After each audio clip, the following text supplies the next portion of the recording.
On this episode, we mix it up with that guy, the guy that's always happy to see you, that builds you up and makes you want to be the best version of yourself. That annoying positive person that makes you question, are people really like this? That guy in my world is Carlton, and I couldn't be happier we're connected. When I describe Carlton to people, I just tell them he gets it. He gets that life is meant to be lived. Never too far ahead, never too far behind, but just right in that sweet spot. You should never stop learning, listening, or leaning into the difficult stuff. He gets it so much that we talk for over 2 hours, and this is part 1. We also talk about that if you're from Tyler, Texas, you better know who Earl Campbell is. Let's jump in.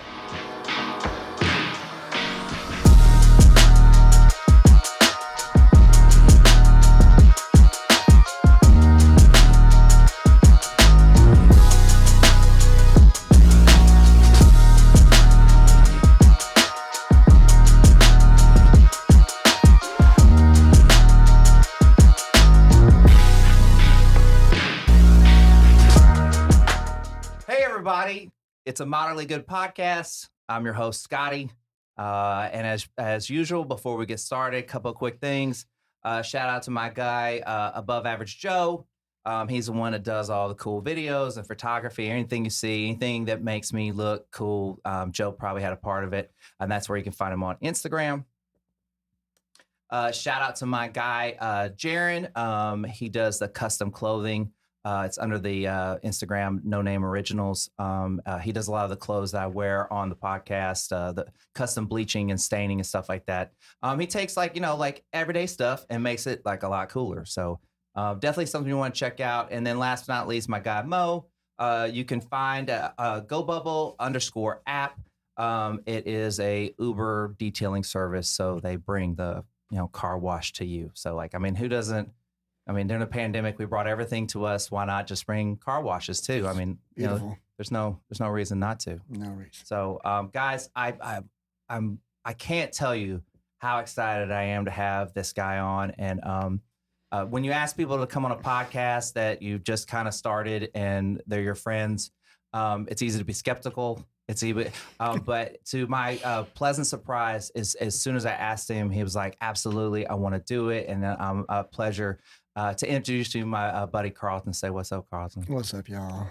Man, it's already. Did you just get that vibe as soon as the guy says like "What's up"? It's like he's got that feeling. You got to bring the chill because the world needs more chill. That's for sure. Yeah.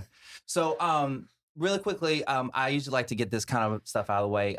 Do you want to? I'll give you out your Instagram, plug anything real quick, what you do. I want you to tell people what you do personally, and if you want to drop something in there, you can too. Yeah, yeah. I guess I work professionally as a personal trainer. I own my own company, Blue Sky Strongbox. I work privately from a facility at my home. I have for 15 years, and yeah, it's a lot of what I do, but it's not everything of what I do. But that's what I do to make a living, and I love it. And God, it's just funny as you get older and you try to figure out what it is your role. You at the end of our lives, you hope that you're a whole lot of things more than what your work was. I'm thankful that I have a job that I'm actually a lot of my heart and soul is in it, but I do music and I do a lot of other things, and I hope to just be remembered as a good person in the end that just made the world a little bit better. That's all I'm going for. Look, I'm gonna ask you a question. I want you to really think about this. Okay? Are you a personal trainer? Yes. No. Do you hear? Listen to what I'm saying. I want you to think about, because so this is the best compliment I can give another trainer being a personal trainer. If I would let you train my mom, I feel right? That. Okay, if I let you train my mom, you can train. That's a good trainer. I'm telling you, I would let Carlton train my mom. But let me tell you why. Let me tell you why I think you're not a personal trainer, right? Because you're just so much more to your clients than that. So now, again, I ask you, do you think you're a personal trainer? Yeah. Okay, so tell people really kind of about you and what you do. What I see when I because you're like, man, this guy's on the videos and he's bringing like good information, sweet and simple.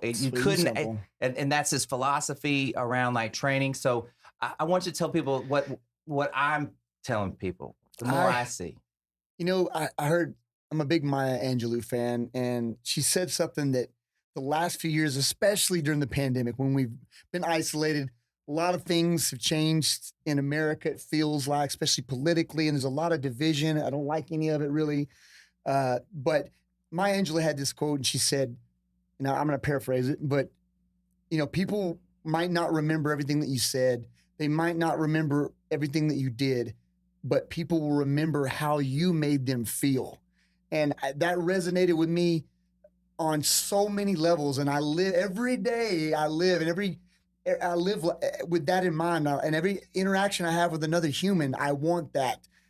Even animals, I want them to feel like I care, because especially during the pandemic with all the, I mean, I know so many people who went through a lot of hard times and are still going through hard times. I myself have had a pretty rough year, but you know, having another human, another life force, like give you love, make you feel comfortable, and you can just be you, that's worth its weight in gold. And I think, you know, when you see the big, I think like a big kind of revolution against the workforce, a lot of people don't want to go back to work because their employers didn't make them feel good.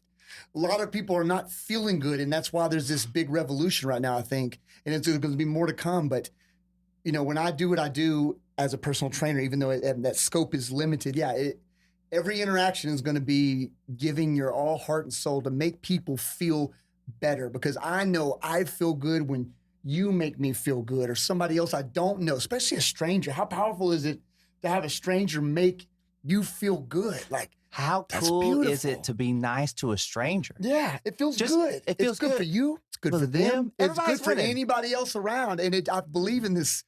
I forgot the documentary's name. It was about quantum physics.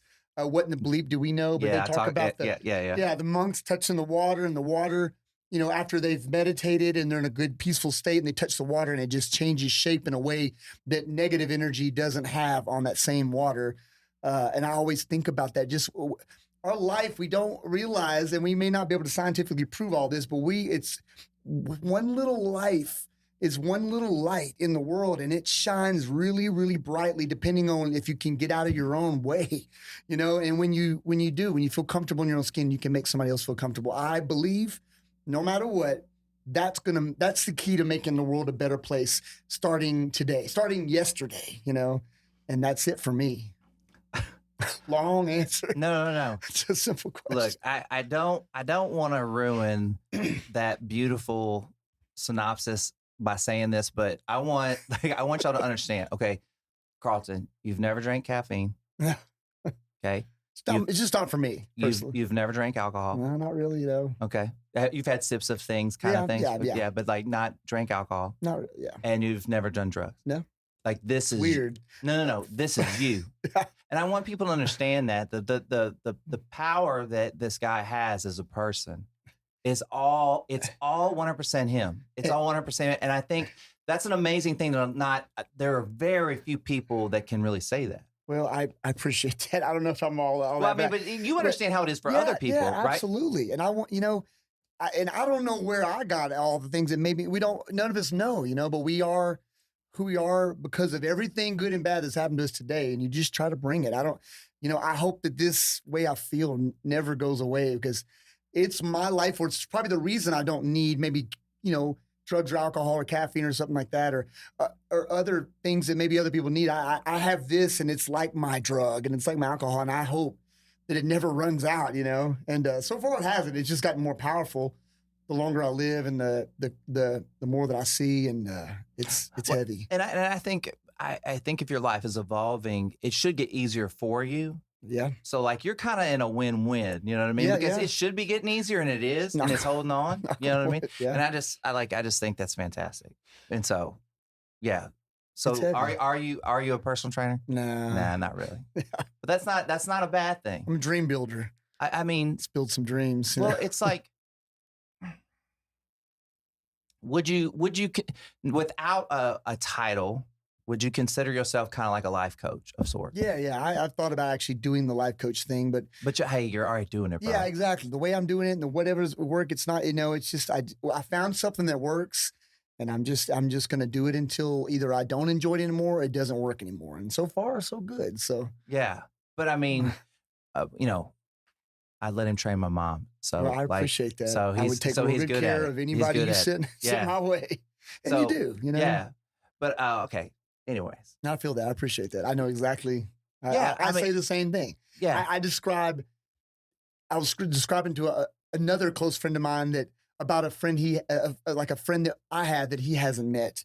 And I was explaining to him, like, this is the kind of dude. He's like, yeah, he's a cool guy. I was like, no, you need to know this dude because he is the type of friend that he would help you from me if I asked him to. Like for me, I'm at that point in my life, like I want to be around positive people, but I want to be around people that we work together like a tribe and we help each other out because we all need it. And I see that more and more as time goes on, that really good friends, even if you only got one of them, even if it's a family member, whatever it is, even if it's your dog, you know, something loyal in your life. So you know what loyalty and trust and friendship is, you know, and I know a lot of people don't have that. And I wish for anybody out there listening, I hope that you find that. Keep searching if you haven't found it because it's really important. We all need at least one, you know?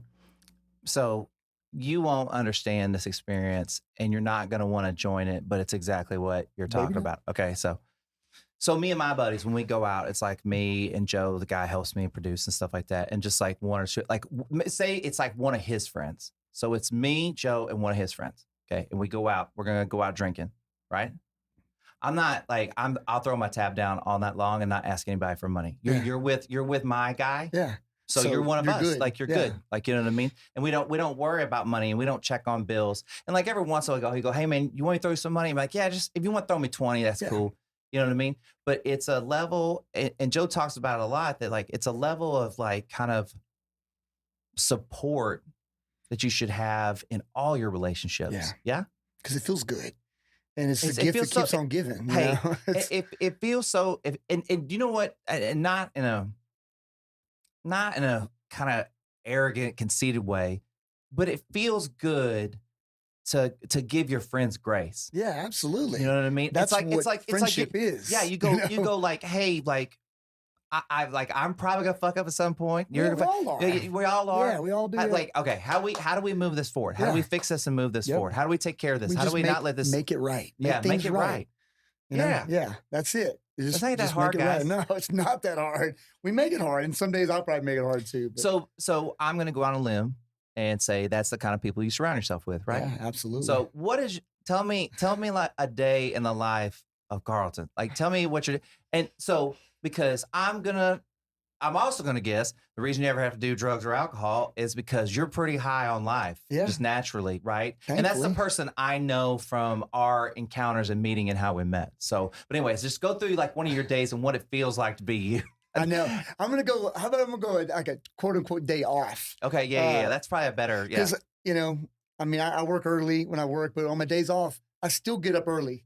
So obviously, working as a personal trainer, you know, I believe in health. On my days off, I tend to not sleep in too much. I like getting up kind of the normal time that I do every single day because it helps keep me on a rhythm. But and you probably can't sleep in, right? No, I mean, I can't. It's funny when I was in high school and college and in my 20s playing in bands. I was a baker for a little while in my early 20s. I was up all night long. I'd be up till 3 a.m. every night. And then at some point during probably my 20s, by the time I got to my 30s, I completely flipped around. I love the mornings. I love the night.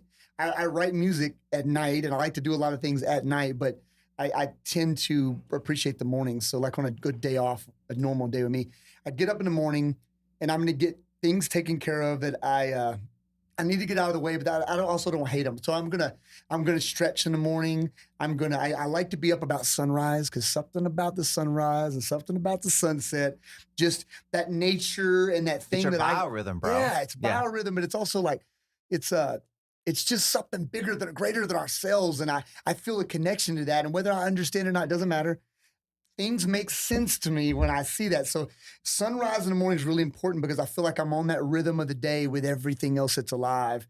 And so I stretch in the mornings. I like to have a window or be outside and breathe in the air, even if it's cold, and stretch and think about what it is I want to do that day. And I like to do, especially on my quote unquote days off. And granted, I do fun things and things I want to do on my work days as well. I think it's important to do things you want to do every day, but on a normal day off, I want to imagine how my day is going to go, and I plan things that I really want to do. Sometimes they're spontaneous, sometimes they're not. But anyway, I get my stretching out of the way. And while I'm doing that, it's kind of like it looks like a yoga flow thing. Takes me about 5 minutes, but I'm usually in deep thought. I'm thinking about what I want from my day. How do I want to feel? Getting back to feeling again. How do I want to feel about this day at the end of the day or tomorrow morning? So I'm trying to set all that up. So I'll usually will stretch. I usually do my workouts. If I'm gonna do any kind of exercise or fitness or strength training or whatever in the morning, I usually get that done, have a good breakfast, and then it's like, okay, now's the day. I'm still like that little kid that I was, back in the 80s, where once the sun was up and I had the gates were open, I'd go outside and play. And I didn't really sometimes want to come back home until dark 30.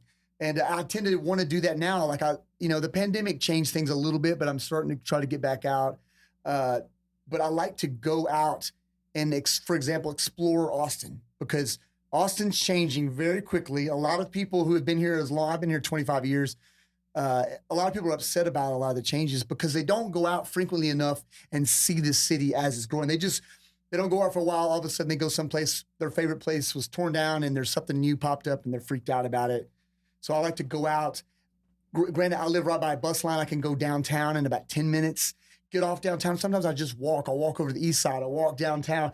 I'll eat. I'll go pretend like I'm a stranger in this town. Nobody knows me. I say hi and treat people nicely.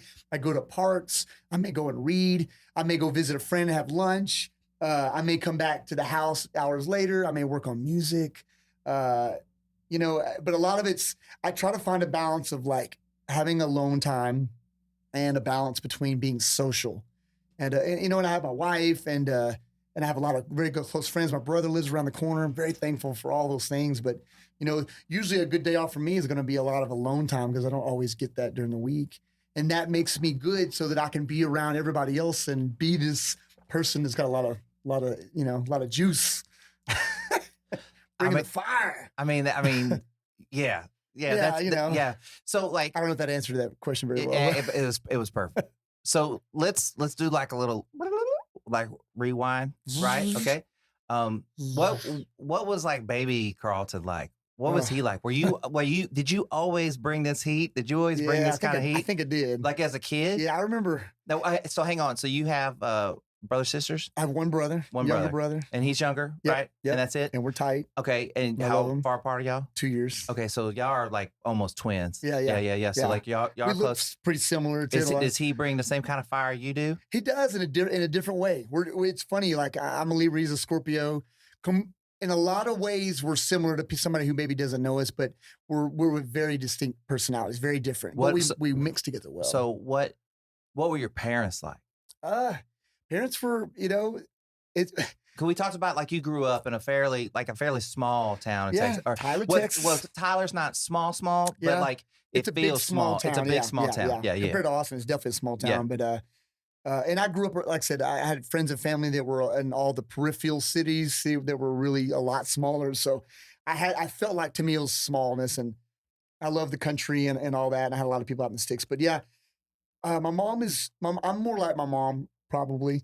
Is she she's outgoing? Very outgoing. She was a teacher, very positive. Almost, we always say we're almost positive to a fault, but I don't think it's a fault. My dad had a great sense of humor, but he was very serious. Probably more educated, read more, but he also hunted and fished and did taxidermy. So it's like, just very unusual in a lot of ways, which I think, and he was also artistic. My mom sang a little bit. My dad did taxidermy, but he also could airbrush. He did architecture. He could draft. He was in the military. He was a military police. He was, he was a rifleman, So it's very interesting. He was a little bit more serious. Mom was a little bit probably more open and liberal. And somehow I got mixed in the middle of all that and had great family and grandparents around it. Grandfather on my dad's side played professional baseball for the Dallas team, Dallas Eagles before the Rangers. My mom was from Louisiana. I was born in Louisiana. I was raised in Texas, though. But there's something about that Louisiana-ness that was just like, I don't know what it is, but I've always had an affinity for it, even though I just went there to visit my grandparents. I did spend a lot of time in Shreveport, but I didn't spend a lot of time elsewhere. But Louisiana. Okay, so has a flair. Yes or no? You've been to New York City? Yeah. Yes. Yes or no, New York City has an energy. Yes. Okay. Yeah, for sure. And I like Yes, it. I like yes the or energy. no. Okay. Yes or no, Vegas has an energy. Yes. Okay.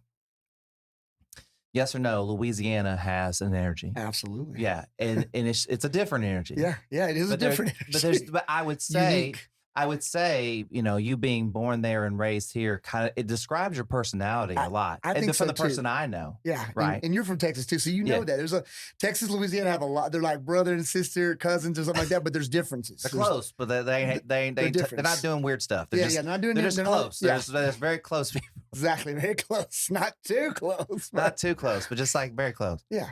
Just tight. And so, okay, so when like tell me a story, like tell me a little Carlton story that would mirror the person that I see now. Like when did this start? Like when did you feel like this? Because like, I mean, I feel like you've been probably this personality that you are your whole life. Yeah. Like, and it wasn't always easy, you know. I'm like I was a shy kid actually. I was real quiet.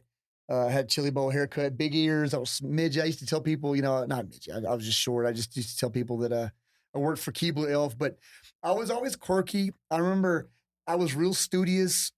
I always got great, you know, good grades, straight A's.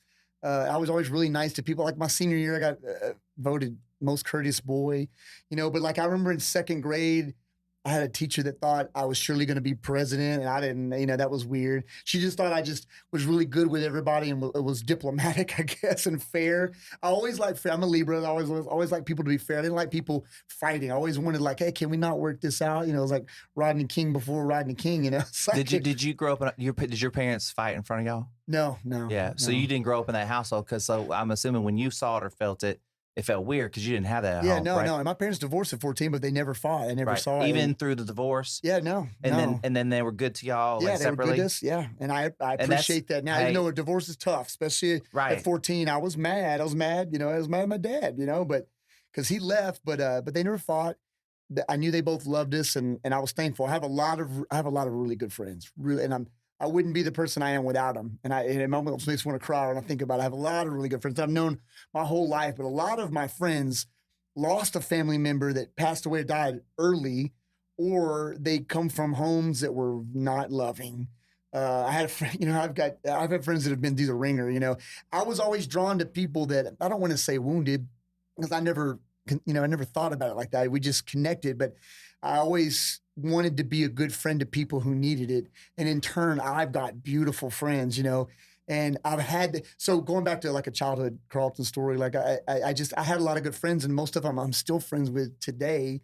And I love that, you know. It's just that was the essence of me, but I was a lot quieter, I think, for a while growing up until I kind of came into my own, probably like my junior year.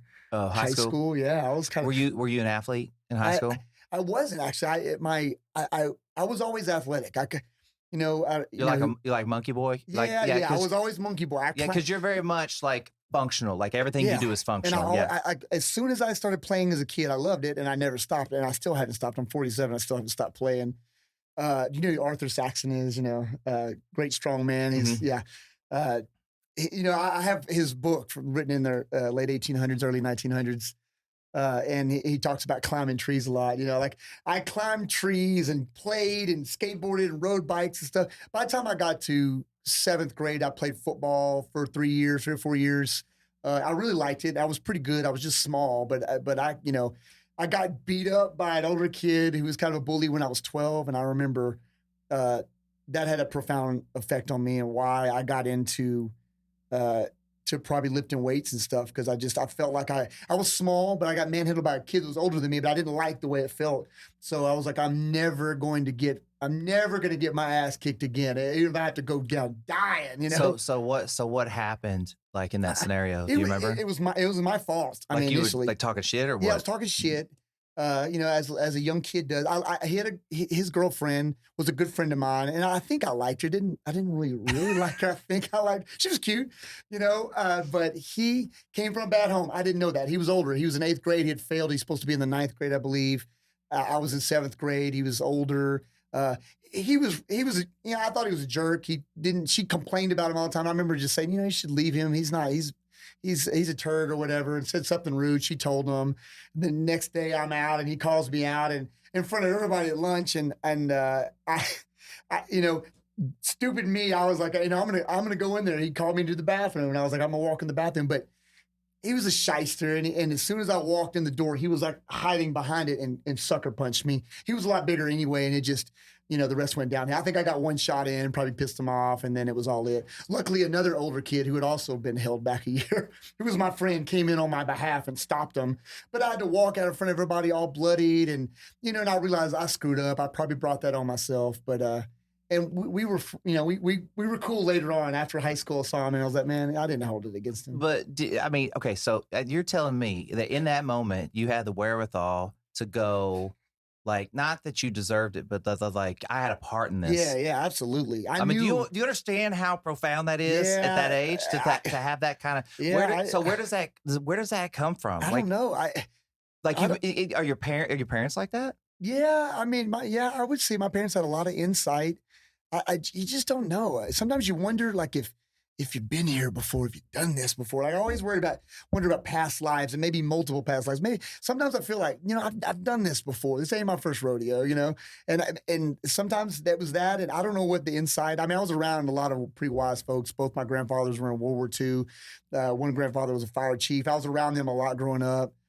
Even though they, you know, your grandparents kind of annoy you when you're a kid sometimes, but I picked a lot of good stuff up from him. And he was a very honorable man. One of, you know. Well, let me go out on a limb. I'm gonna ask you a question. Yeah, absolutely. Are you a good listener? I try to be. Do you feel like that you learn more from listening than you do from talking? Absolutely. Okay. Yeah. So have you been like that your whole life? Yeah. Right. So moments of fuck-upness. So could this theory be true? The reason you feel like that you're living like you've already done these things before is because you were listening to when they were talking to you of stories and things. You're like, oh, your brain's like, I've heard this before. Many times. Right. It's a lot of common themes. Yeah, I would agree with that. Right, for sure. Real quickly. And then we're going to get back to shirt. We're going to get back. Oh, yeah. I knew. I wore this just for Tyler Rose. John Tyler High School. Now Tyler Hobbit. John Tyler High School. Cujo. Tag Nation Earl Campbell in the post. So maybe, come on, Earl. Earl went to my high school. Yeah. Earl kicked some major ass as a football player, and cool guy too. He's still alive, and he's very cool. He's very cool. I hate that his knees and everything's hurt so bad. Bum feel. They just ran him to death and just beat him down the ground. But you know, when Mr. Campbell, when you pass away, we're gonna look at those videos, those NFL and go, films. Hey, nobody's gonna be like clothes torn off and just. It's like the incredible. It's like the Incredible Hulk was running down the field and just carrying people with him. Yeah, he was such an amazing, beautiful football player. Beautiful thing. I had my 5th grade music teacher taught him, and she was, you know, she was older. But man, she was this tall woman, and she had this long finger. She'd point at us, and she'd play the piano. But she'd always talk when we would get rowdy. Earl Campbell used to be rowdy, and I used to have to settle him down like that was going to scare us. I love that. That was good stuff. I wonder how long she used that. Like, you know, probably forever. I mean, she may still be alive. And then at some point, the kids are like, who's Earl Campbell? I know. You know what I mean? They're like the old guy on the wall. Check this shit out. Ricky Williams, you know who Ricky Williams is. For anybody who doesn't know out there, Ricky Williams and Earl Campbell are the only 2 Heisman Trophy winners University of Texas football has ever had. And a few years ago, probably 4 years ago, I'd say, Ricky Williams was invited to Tyler, where I grew up, by Earl Campbell for a fundraiser. I remember this. Yeah. And Ricky's cool too, but Ricky's controversial because he smokes some weed or whatever. Nobody knows. We got bigger things to worry about, people. But so I think he was hanging out behind his hotel in the woods. He's a big black dude. I think people in Tyler's a little setback. So he was on the north side of town, which is a little. They're scared of people of color over there because I grew up around there. I grew up on the south side of town. I grew up on the north side of town where it was we were all cool. But yeah, somebody called the law on him, and they showed up, and you know it's big Ricky Williams, and they're freaking out, and they're giving him shit, and he's just like. It was ridiculous. It showed you how bad that whole situation is in Tyler, Texas, because they surrounded him, expecting him to do something. They didn't know he was Ricky Williams. Right. And then somebody goes, I think that's a football player. And they're like, yeah, I think that's Ricky Williams. And then he tells them, yeah, I was invited here by Earl Campbell. And then the guys go, who's Earl Campbell? In Tyler, Texas. Do you know how humiliating that? Come on. And these definitely had to be cops from out of town. Cops from out of town are just, I don't know. They just, again, we were on the south side of town, and it's divided like that. I went to John Tyler, where Earl Campbell went to school. Things are different on the north side, and and it's still like that a lot today. Yeah, I'll say some comments. Well, but. you know, you know, it's, okay. Sorry. I think people are trying. It's as much as people have to give, they are trying to be better. Yeah, that's Okay? what we hope. Some people are way, way behind, Yeah. and some people might be a little bit ahead. Yeah. Right. Yeah. But I think everybody's trying to be better. Yeah, we hope. So just relax a little bit. Yeah. Just relax. Like, Yeah. you know what I mean? Yeah. Just give them time. Help them along. So I have two quick things. One, touching on the same subject, that, you know, the fact that you're like, hey, I go somewhere in my own city and become a stranger to be nice to people. Yeah. I mean, it's like, I like it though. I'm the welcome committee for Austin. Well, no, look, yes or no. It serves your ego in a positive way. I'm sure it does. Yeah. So like, in a sense of like, it's not like you're going out to gain anything. No. Right? You're just going out. Even though I probably will. What you're gaining is that feeling that you feel. That's what you're addicted to. You're addicted to that. And then somebody passes that on. Yeah, I'm hoping that I always think of it like the light. Okay. We want to shine the light and give the light. And that person it's like the Olympic torch. Just keep on going that way. Go pay it forward. Okay. This is a ridiculous story, but it'll make sense. Okay. I went to Vegas with a bunch of my friends, a bunch of guys. We're going out to party, whatever, right? And we're staying at the Palms. We're staying at the Palms, and it's like off the strip. And everybody's like hungover like the next day, right? Sounds so we walk across the street, and there's a Sonic over there. And we're outside at the outside tables. And if everybody's got to know who Sonic is. If not, it's just like, it's an old fashioned, like, punch the button. They got one in Tyler, Texas. Yeah, yeah. Oh, yeah. They got by my house on Gentry Parkway. Excuse me. So we're sitting out there, and there's this little black girl sitting at a table across from us. And all these like birds just kind of flock in. There's like just a bunch of them, like trying to pick food off the ground and stuff like that. Yep. They do that little black girl just walks up to the middle of them, and she just goes, "Hawk 'em, hawk 'em," and she starts like flapping her arms, and all the birds like flew off. And I turned to my friend and I go, "That little girl doesn't know it, but she just changed our lives. She just altered. I will never forget." And like, that's what you're doing in a real positive way. Like, it's not like some random ass funny story. It's like you're going out and being and just spreading that energy that you're changing. Maybe you change somebody's life that comes across you, and they're like, Austin's a cool place. That's where we met that guy. And that's what I hope. That's what I got when I moved here too. Right. It's those little moments of these people that I never really talked to or never met, never knew, but I remember these moments where I was like, wow, magic can happen here. Do you know what's crazy about that is yes or no? So now we have like social media. Right. Boy, do we. So, and we talked about that a little bit before we got started, but so now you can like, the person that like said hello to you at some point, the universe is going to cross, the phones are going to connect with each other or something. Like, hey, you were in the same area. Oh, do you know that? Oh, that's a person. Or whatever. Right. Those magic moments are going to kind of maybe disappear a little bit. Yeah, they could. They could. We got to keep it analog. We got to keep it real people. I mean, we're getting closer to the meta universe and wanting to make us virtual, and let's go down this whole, which is cool. There's a lot of cool stuff with that, but man, we got to keep it real in person, people.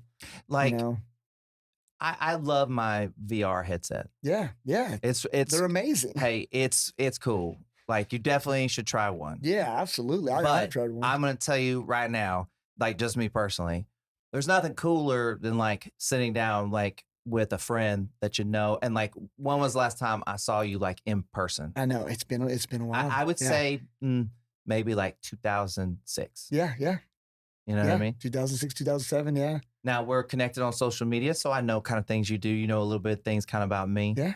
But it's the first time, and like, I mean, so far for me, This has been Yeah, fantastic. it's fantastic. It feels good. Right? It feels good to have. Especially in a pandemic. It's like, It feels good to have a conversation with somebody Yeah. in person yeah. that, especially when you feel like, I mean, you know, I wouldn't do it on a podcast, but you're the kind of person I feel like I could bring any conversation to, Yeah, absolutely. and you would go, well, let's talk about it. Let's Yeah. talk. Let's talk. Yeah. Let's talk it out. Let me tell you some of my.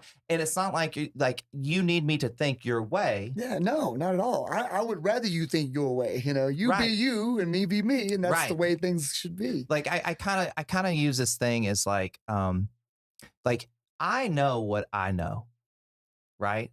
But I don't know what you know. So it'd be, and this goes back to listening, Yeah. right? Like if I listen to you, then I could learn something I already don't know. Yeah. If I'm just telling somebody what I know, I'm not learning No, shit. you're just living and rewind. You know what I mean? Yeah. Like take the time to listen to somebody and learn something. Yeah. It's a beautiful thing. Everybody's got, I mean, this is the way we used to pass down stories and knowledge, was talking in person, you know, and like in gatherings, and that tribal mentality. When it's easy to see how we get away from it. And there's so many, you know, there's always positives to everything that's going on, social media and all the stuff. There's also, you know, the flip side too, but we All right. just, I'm have, gonna put you on the spot. yeah. Okay, we're gonna do Carlton's pandemic positives. Oh, shit. Okay, so I just want to tell me the positives you got out of the pandemic, because I think sometimes it's hard that's for people good. to see that. Yeah. Yeah. Right? I can tell you I know mine, but I'm more interested in yours because I know mine. Ah, We just covered that. yeah, no, you know, just everything I do these days. Well, you told me you're busier than you've ever been. Yeah. This year, thankful. I mean, and that was busy wise and work wise. I was super busy, especially this summer. I had up to like 12 clients a day. And I have a wife and I have friends and I have a cat and a dog and I have everything else that I do, but you just manage it all. But thankfully, I work from home and I didn't have to travel a lot, but it was easy to be stuck at home. You know, I definitely, the times that I got to spend time with real people, I realized how precious that was, and telling people that you love them, and not, because sometimes you don't say that enough. And I lost a few people along the way, and you just realize how precious everything is. And I also realized that everything has to fit into a day. Michael Crichton, in Jurassic Park, the book Jurassic Park, he has a quote in there. I'm going to paraphrase it because I can't ever remember everything verbatim. But he says, basically, at the end of your life, the whole shape of your life will basically reflect the shape of your everyday. So, and I love that. So that's why every day, no matter what it is, a work day, a non-work day, your best day, your worst day, try to hold some structure, because at the end of the life, it's just going to be a big structure that represented all the days of your life. And pandemic really put that to the test, because you have to realize what's important. Why am I doing this stuff? Why? Because when you're not happy with something, especially when you're at home, especially when you're around, say, a spouse or your kids or anybody that you realize that, you've got to have some kind of structure, and you've got to be thankful for everything that it is and everything that it isn't, and make the most out of it. Like, I think, it's hard because I forgot the author. He has on his desktop, he kind of figured out how long he's probably going to live, and he has a countdown clock that he sees every day. This is really intense. I wouldn't want to do this, but it's counting down until he will expire, basically, and it helps motivate him. But at the same time, that's too intense for me. I like the idea, though, that I'm going to structure my days, and I'm going to try to get things done. I'm going to try to reconcile and appreciate the past. I'm going to try to look forward to the future, but I'm going to do everything that I can to live in the now, in the moment that is happening right now. And that's so hard to do. I think there's got to be a balance. I think if you're, a lot of people, sadly, and there's a lot of things that happen in life that are beyond our control, but a lot of people are stuck in the past. They live in the past. Sometimes it's glory. Sometimes it's harms done in the past, but stuck in the past, and that allows you, it doesn't allow you to live and be thankful for the present, and you don't look forward to the future because the past still sucks. When you can somehow manage, even through therapy or whatever it takes, to reconcile in some form their past, so that it allows you to live more in the now, and then allows you to look more into the future. And some people, they live everything's in the future. I'm going to work hard now, 7-8 days a week, 366 days a year. And then I'm going to get ahead. And then when I retire, I'm going to be the person, you may not get there. Me and my wife know somebody who died almost a week after they retired, going to go fishing and it just didn't make it, and it's just like, so the pandemic's reminded myself like to live in the now, live right now in the moment. And I can't even explain to somebody how to do that, but I do know it has something to do with the reconcile the past and looking forward to the future and not fearing the future. I mean, we're in fear culture now. I mean, I think with the media, the news, politics, everything, it's all about, there's a lot of money to keep us scared and keep us in line, I think, personally. And not conspiracy necessary, but just that everybody's, we don't look forward to the future. I keep hearing these comments, and I noticed some randomly on the news here or in a soundbite here, but people say, I need something to look forward to, and I think that's so important to have something to look forward to, but don't put all your eggs in that basket either. You gotta somehow live in the now and keep looking forward to the future. I know it's a long bit on that, but that's what I've learned more than anything during this pandemic that we all need each other, that we all, we can't do this alone. We need each other in small ways, in big ways. But we as humans, we as, people of the United States, people in Texas, people in Austin, people in your neighborhood, your next door neighbor, we need each other on some level. And when we all can learn to see that more, I think things will be better off. And we can change that. It's up to us, though. We have to go out there and we have to bring it. We have to let other people see this so they know it's real. And then they go out and they do their thing. And then hopefully it gets back around like a boomerang and makes the world a better place in the process. So I have a quote. I'm stealing from somebody. It's okay. But it totally reminds. So it goes. The best time to plant a tree is 20 years ago. The second best time is right now. Yeah, absolutely. Right. And so, yes, it's important to recognize the future and the past, but you have to and you probably see this as a personal trainer life coach that we're going to call it or whatever, right? That like people are like, well, I'll start my diet next week. We'll just start it today. Like, start it yesterday. Hey, what do you do? What do you do? What else are you doing? Why not today? Why not today? Yeah. Why not be just a little bit? Like, why not just be a little bit ahead? Yeah. Just a little bit ahead. Like whatever your goal is, now we're 4 days ahead. Yeah. Like, you know what I mean? Like it's bonus. It's bonus to your life. And we're going to start changing right now. Yeah. Right now. There's no better time. No, it is. It is. I always say, let's start this yesterday. Let's get on this. 20 years ago, right? Let's do it. Anyways, I love that. I love it. So while you were talking, I couldn't help but think, okay, I want to know what makes you mad? I mean, you don't give me hardcore examples, but you know what I mean? Like, because you are like, I can't stress enough that like the person that you're hearing, this is who this dude is. That's why I want to have him on here. That's why I love this guy. Cause this is like who he is. So I can't possibly imagine you really being mad. I get asked this from time to time too, if you want to know. Yeah. I mean, cause I get mad. I get sad. Absolutely. And, what's funny is, even before the pandemic, I didn't drive as much because I've been working from home for almost 15 years. And traffic doesn't make me mad, but I definitely don't have, your tolerance level goes down. But besides something that's superficial, blatant injustice pisses me off. I don't have, and blatant intolerance for no apparent reason, but just to be an asshole, I have zero tolerance for that. I'm a pretty tolerant person, but I don't have a tolerance for extreme, blatant intolerance for no reason. I hate a lot of things about racism and things of that extreme nature. They just disgust me. But I can almost understand, even though I don't agree with somebody, I can understand where they're coming from if they have some kind of, even if it's limited, even if they lacked up a capacity to understand what it is. There's some kind of reason, but like blatant injustices, I see it a lot. It's just people being assholes just to be an asshole. And that's the one thing, like I love America. I love our country. I love our state. I love everything. That doesn't mean that I don't like a lot of things, but I think about America and this whole like this whole shitbag show of like make America great again. It's not about politics. You can like whatever you want to like. I can like whatever I want. That doesn't bother me. But like, what America are we talking about making great? I would like to see America be great again.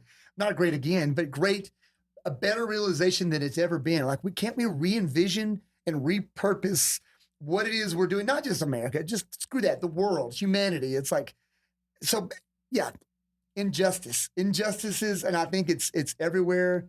They make me mad, but I'm not gonna.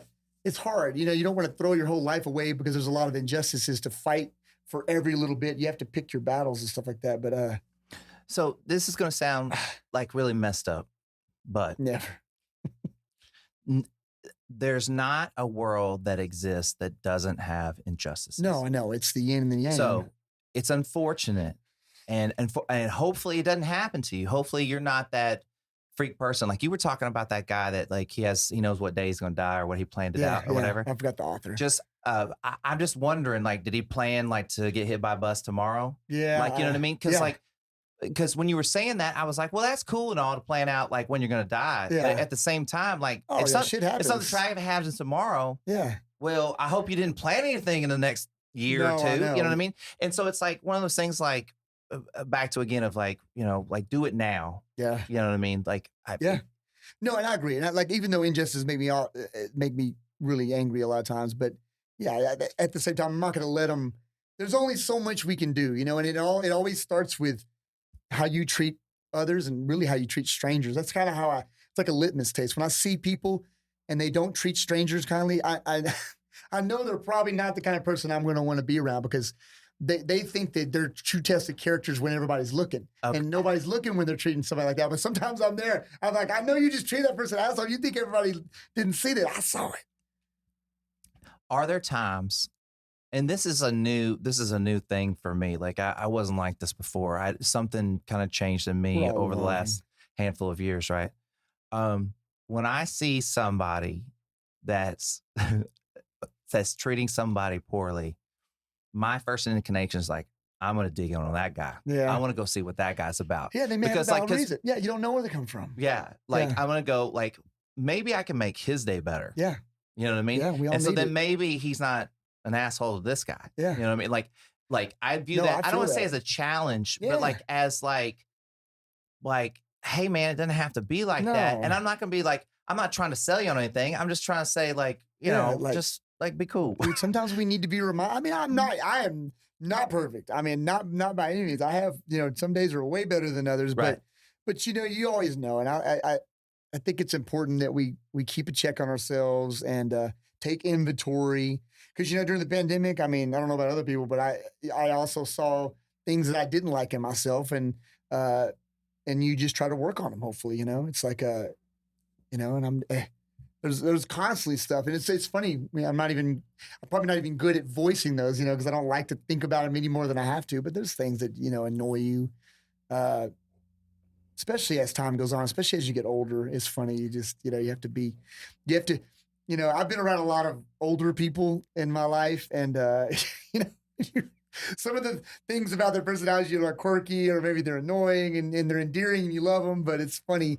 And now that, you know, when you start getting older and you've lived a while and you've seen a lot of things, you realize you can easily get set in these ways. And I don't want to be a grumpier old person. I don't want to be a person that thinks that, you know, like I could give some of the young generation a hard time. I feel like there's some things I don't understand, but that's the way it's always been. Every generation's always a different generation. And when I was in high school and stuff like that, we were the shitty generation that was coming along. You know, we were the Gen Z or whatever that was screwing everything up. And we didn't. Some of it we did. Some of it, you know, it's interesting. We're imperfect. So look, at the core. I'm gonna ask you a question, and then I have a quick story, and hopefully you have one too. I'm really hoping you do too. Have you had a client die yet? Yes. Yeah. Of old age? No. I actually don't think so. Are they cancer, other diseases? Okay. But older, like at an age that you know, they could have passed away of you know, in their 70s and 80s for sure. So, Yeah. Yeah. So I'm gonna tell a quick. Do you have a good story? Is a male, female? One of each. Do you have a good story? Because let me yeah, tell my yeah, story. yeah. I'm sure yeah, you yeah, do. yeah. No, I want to hear yours. Yeah. It's going back to the point of what you said about old people and as people get older and the way they act. Yeah. Okay. So my client that died was this guy named Dave. And Dave died when he was like 91. So I think it was his 90th birthday. And it's a good run. It's a real good me run. and one of my other clients that were good friends, we went and bought him a pillow and a blanket for his bed. Okay. Did he need it? Did he? Or just I think he had mentioned like, oh, I don't have like a really blanket or pillow or or so. Yeah, I mean, we get that didn't. man a He's pillow not. and a He's not. blanket. He's 90. What are you gonna buy him? Yeah, I know. I mean, you know what I mean. Like a red Porsche. I don't know. I mean, yeah. I mean, I can't afford red Porsche though. So like, so it's hey, it's pillow and a blanket. Yeah, and it was from Costco. Yeah, okay, it's beautiful. So, anyways, I like a pillow and a blanket too. So we go to his 9th birthday party at an old folks home. It's me and my client. He's young too. And then it's just a bunch of old people and everybody's complaining about something. Blah, blah. So we give him the pillow and the blanket. Okay. And he loves it. He's Good. like, oh, this pillow's so great. This blanket's so great. Blah, blah, Beautiful. blah. Whatever. Right. Okay. I go to train him like the following like Monday. And the first thing he says to me, he goes, you got to take back this pillow and this blanket. And I said, what? He goes, you have to take back the pillow and the blanket. I was like, what? I was like, what's wrong? He goes, the pillow keeps falling off the bed. And that's the pillow's fault. And the blanket's too big. And I'm like, okay, like fine. Like, I don't want to fight about this. I mean, I'll take back the pillow and blanket. It's fine. Like, I'm not gonna argue with you. Yeah, yeah. Okay. Or Velcro and just fold the blanket. So I go to get the pillow and the blanket. Okay. The pillow, I guess he did use it. He had taken it out of the plastic like sleeve. Okay. The blanket that was like too big never is still, it's in the thing. It's never been opened. And I was like, how do you know this is too big? He's like, I just don't want it. And he was adamant about it. And then everything was fine. We took it back and everything was fine. Yeah. And it's like, why? Maybe he was weird about gifts. Like he but I'm just saying, like, like there's, you probably have stories about that with older clients where it's just like, just quirky. And then, hey, so just like, if you have elevated parents, like your parents, just give them a pass. Just give everybody. That's really the moral of my story. The pandemic give everybody a pass. Right. Like we young kids give babies a pass. Like we all need a pass. You know. But definitely like just older client. Yeah. Just like if they want to do weird shit, just let them. Who cares? Yeah. I think they've earned it. Yeah. No. Do you have a story? Yeah, I just have their memory. You know, it's like they're gone, and you want to just you got, give them some love because you know, rest in peace. You know, and R.I.P. Yeah, or a little liquid death because you don't drink. Yeah, it's both are unique. One was she owned part of South Congress. She's a big wig in this town. Oh wow, yeah. She was the woman around before Liz Lambert. You know, and she came up in the time when it was hard for women, especially as business owners, block owners down there, all those dudes. You know. And she was, she was fighter, and I loved her. And she was my brother's boss too. But I trained her at her house, and which was one of the first clients I had trained. It was the only client I trained at their house at the time. But it was fun. We both loved movies and we talked and stuff. But she was cool. I miss her spirit because she was boss. You know, she lived alone. She was boss. Nobody told her what to do but me. She let me. You know, and we had fun with it. It was always fun. I was making her do things she needed to do. And I remember they were getting mad because she would climb at her business. She would climb on the roof with a ladder, and she's in her 70s, you know, and they were just like, she doesn't need to be doing that. You got her to do that. I was like, I didn't tell her to do that, but I'm glad that she did. And hopefully she climbed with her, with a nice symmetry. Yeah. And, but then she got sick and I didn't see her much after that. And, it just went fast. It was cancer, and it was just that was rough. It was hard, and then is that the first client? Is that the first client you lost? That was the first client, yeah, and that was tough. And I saw her son; he took over the business, and it was like there was a lot of aftermath. That it was a good reminder. But I think about it a lot to today. To you, Dottie, I appreciate your love. Then another client that I forgot. I think his daughter-in-law contacted me, who was an EMT. He was a big head of mobile engineering in Venezuela for a long time, and he had smoked a lot, fished, and so he was basically at this point he was on an oxygen mask and had a tank and everything. And he initially contacted me, or his daughter-in-law did, and asked if I was comfortable with that. Because occasionally I might be needed to help change it. Like if he was running out of oxygen, I need to maybe help him change it. I made me a little nervous because I hadn't had that. Yeah. He was at my house. He's under my care. And I met him and he was just the coolest guy. He looked like Waylon Jennings and he loved Willie Nelson. And I did too. And so we had this kindred spirit, but he couldn't do a lot. He could basically like maybe make one lap around the room and stand on an AirX pad where and that was about all he could do. And that's all he wanted to do. Then he'd sit down and he's like, let's just talk. I like your company, Carlton. Let's talk about some good things, And he was cool because he knew he wasn't going to make it. I'm really pretty close with his daughter now. I hadn't met her up until, so I actually met her basically after he passed. And she's really sweet. She has a daughter.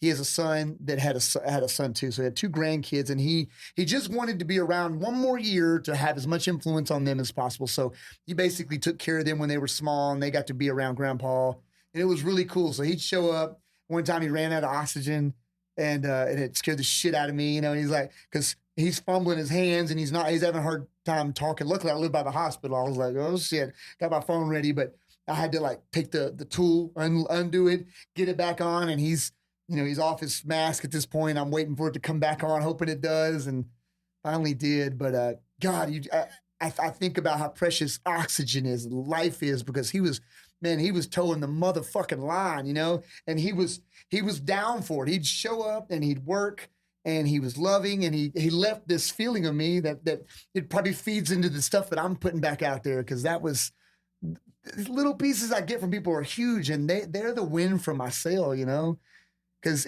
he passed not too long after that, and it was tough, but he was at peace, and I felt at peace with it, and then I got to know his daughter, and she's badass, and the world. Those are just 2 examples of humans that, as humans, we meet during our lives, and they impacted me immensely. And so Travis, this goes out for you. So this brings back around something I was gonna say earlier. You were talking about like how genuine your friends are and how great they are. Agree or disagree? The reason you have, it's gonna sound so obvious. The reason you have good friends is because you're a good friend. You hope, right? Because you're putting that energy in. Yes. So you personally, you're not going to settle for less than that energy back. So No. those people are giving you that energy back, right? Yes. So the people that don't make the cut on that energy back, it's not anything personal. No. It's just like there's something I need from you, Yeah. and there's something I give you, and we share that, and that's what makes us shared. that's what makes to have a relationship, because we're sharing that, right? Absolutely. Yeah. It And is. so I guess you would say, just what you had said earlier kind of hit me weird, in the sense of that you were grateful for great friends, I think is what you said. Yeah. But it's because you're a great friend. It's you because hope you're so, but I never, you're confident. I'm confident in myself enough to know that, yeah, I like to think that I've been a good friend, but you don't always know. There's probably been times where I fell short. And if I ever did, I love y'all and I apologize. I have my moments where like I'm just in my head and I don't mean to be, Once again, that's a relationship. Yeah. I'm going to go out on a limb and say, okay, if you and your wife have some sort of disagreement, blah, blah, whatever, you really analyze, what did I do? What is my part in this, blah, blah, blah. Do I need to apologize? Was I wrong? Yeah. And be very humble about it, in the sense of I don't have any ego around it. It's what is right to do is to go to my wife and go hey, this is where I failed. That was my bad. This is where I failed. Right. I think that when you really meet the person that's really going to trust you and be with you, you doing that can only make them want to do the same thing. Yeah, absolutely. Because it feels imbalanced that they don't, they don't give you that same kind of, am I right? Yeah. And that's why I think it's good to have, of course you've got to bring the fire too, but it's good to have one good friend, maybe a friend that challenges you to make you a better person. And then at the end, it's a synergy that just keeps going up the line and creating a better thing than it was in the beginning. And I love the idea of that. I think, and like when I moved to Austin, I moved got my brother to move down here. I got a lot of my close friends to move down here now. Like, there was at one time a dozen of us down here, but it was cool because we were all tight. And then other people, we hooked up with some friends who had their kind of friends from their area, from Houston or whatever. And when we all got together, we recognized this friendship. We created this other bigger bond, and then it just has spilled out from there. Now we've gotten older, and people got families and careers, and we're all busy. And the pandemic has kind of put a little bit of a space between all that. But it's coming back. It's like you feel like you need that from your friends, and it is a shared experience. All of this. And oh, by the way, like when you were sitting at home during the pandemic, not you, but people, when you were sitting at home, the collective group, right? And you were like, if I ever get out of this motherfucking house, I'm going to do everything. Yeah, absolutely. Hey, you bet either get to planning or get to work. Yes. Like, I mean, because if you feel comfortable enough, it is here. This is your chance. Now is the time. Now is the time. Extra guacamole. Right. If you aren't comfortable yet, start making plans. Yes. Like, because we don't want to live in a world where we're doing this forever. No. We want to get there as a collective whole. Yep. But hey, I'm going to remind y'all didn't like it. Yeah. Like there wasn't anybody hooping and hollering about the pandemic. Nobody on earth. Right. So, hey, yeah. we don't want let's get to work. You know what I mean? Let's enjoy some life here. Yeah. What are we waiting for? What are you waiting on? What are you waiting on? And, we're not going to live forever. Hey, everybody. You can find this and a lot of other cool swag on amgpstore.com.